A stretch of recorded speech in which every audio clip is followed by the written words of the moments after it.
देशात communal civil कोडऐवजी एकच secular civil code असावा, पंतप्रधान नरेंद्र मोदींची अपेक्षा. सिव्हिल कोडवर देशभर चर्चा व्हावी असं लाल किल्ल्यावरून आवाहन.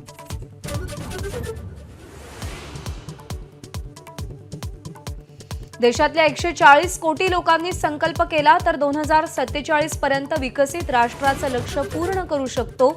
लाल किल्ल्यावर पंतप्रधान नरेंद्र मोदींचं देशवासियांना आवाहन. वैद्यकीय क्षेत्रात महाविद्यालयांमधून येत्या 5 वर्षात 75,000 नव्या जागा निर्माण करणार. पंतप्रधान नरेंद्र मोदींची लाल किल्ल्यावरून मोठी घोषणा.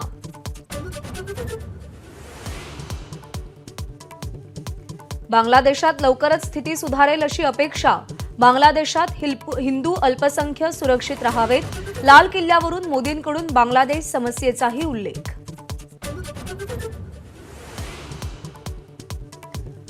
दोन 2036 मध्ये ऑलिम्पिक भारतात व्हावं हेच उद्दिष्ट. लाल किल्ल्यावर पंतप्रधान मोदींचं वक्तव्य.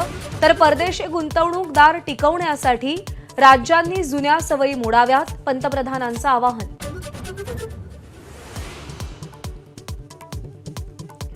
अठ्ठ्याहत्तराव्या स्वातंत्र्य दिनानिमित्त राज्यभरात विविध कार्यक्रमांचं आयोजन. मुख्यमंत्र्यांच्या हस्ते वर्षा निवासस्थानी ध्वजारोहण.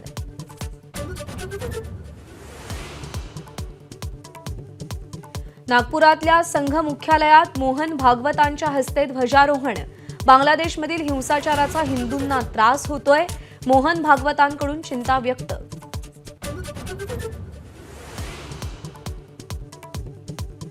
राज्याची वित्तीय तूट 2 लाख कोटींवर तर राजकोषीय तूट 5%. वित्त विभागाकडून सरकारला सावधानतेचा इशारा.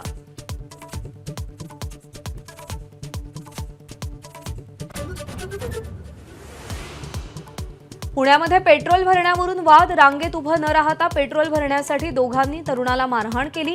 मारहाणीचा सीसीटीव्ही फुटेज समोर.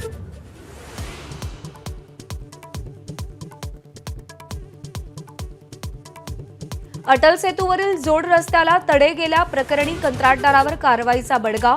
जोड रस्त्याला तडे गेल्याप्रकरणी 1 कोटींचा दंड.